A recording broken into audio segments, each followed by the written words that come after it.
So, what if I told you that the secret to crushing it in our crazy, hyper-connected world wasn't invented last week, but almost 100 years ago?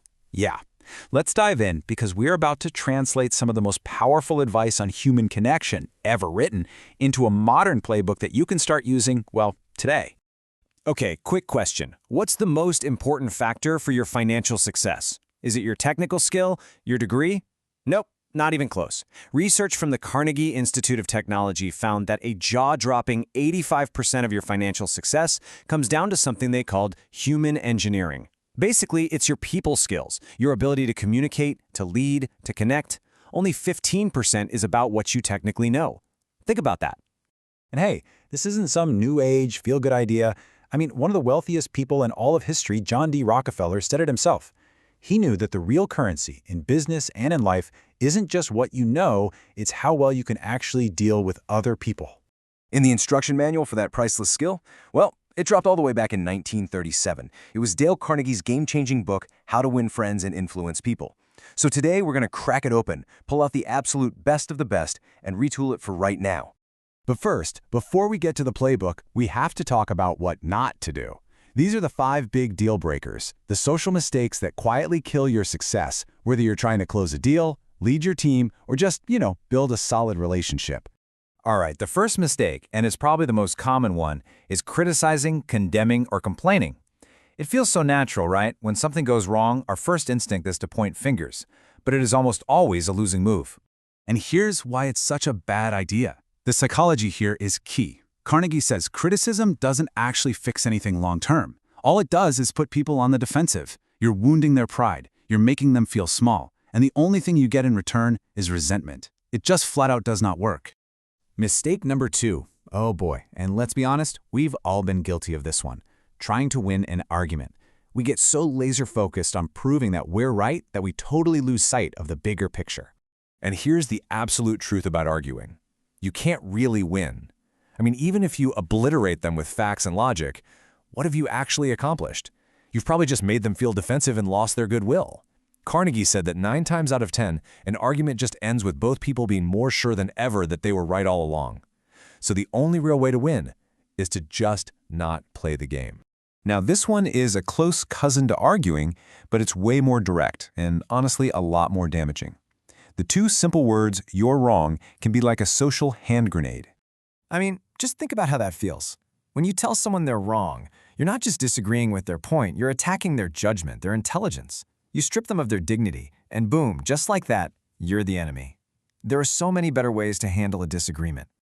Okay, mistake number 4 is making every single conversation about you. Your wins, your problems, your interests, and this one is a sneaky trap because a lot of the time we don't even realize we're doing it. Carnegie did not pull any punches here. He says people who only talk about themselves are just, well, they're bores. They're so wrapped up in their own little world that they forget the #1 rule of conversation: it's a two-way street. If you want to be interesting, you have to be interested. It's that simple. And the final deal breaker, and this one is huge for anyone in a leadership role, is giving direct orders. Just saying, do this or don't do that. Sure, you might get them to comply, but you kill all their initiative, and you just breed resentment. I love this example about the business leader Owen D. Young. He literally never gave a direct order. Instead, he would say things like, "Do you think this might work?" Or, "You might want to consider this." That simple shift saves a person's pride, makes them feel important, and turns a command into a genuine collaboration. Okay, so we've covered the don'ts. Let's flip the script. What's the positive playbook? We've boiled all of Carnegie's work down into 10 golden rules. Think of this as your new operating system for human connection. Let's breeze through the first 5. These are really the foundational mindset shifts. You're moving from criticism to genuine appreciation. You're focusing on what the other person wants, and you're leading with pure, genuine interest and a simple smile. And building right on top of that, here's the next set of rules. These are more about the specific actions you can take, little things that make a huge difference, like using someone's name, listening way more than you talk, and making people feel important and meaning it. All right, rules are great, but how do we actually use them? I mean, what does this stuff sound like in the real world? So let's translate these golden rules into some practical, literally copy and paste scripts for situations you face every single day. Let's start with the classic cold DM. The losing approach is all about me, me, me. It just screams, I want something from you. But the Carnegie approach, it's a complete 180. It starts with sincere appreciation, and then it focuses on the other person's interests. It's a pull, not a push. You're starting a real relationship, not just a transaction. Okay, how about a tough conversation, like giving feedback? The losing approach is just straight-up criticism. All that does is trigger defensiveness.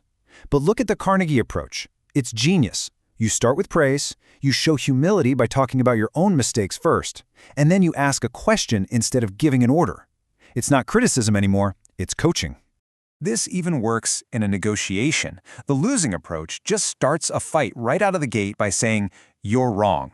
But the Carnegie way, you start friendly. You show respect for their opinion, and you immediately focus on common ground.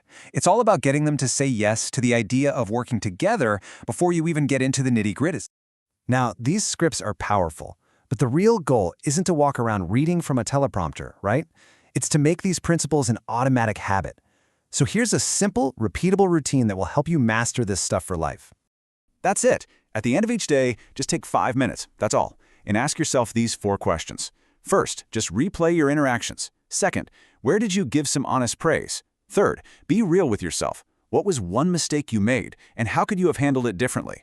And finally, pick one, just one, of these principles to really focus on tomorrow. This simple review will compound your skills like you wouldn't believe. So what's the big takeaway here? It really comes down to this question. This isn't just about memorizing some rules from an old book. It's about fundamentally changing your interactions, one conversation at a time. So think of one person right now, a colleague, a client, your partner. How are you going to apply just one of these ideas the very next time you talk to them?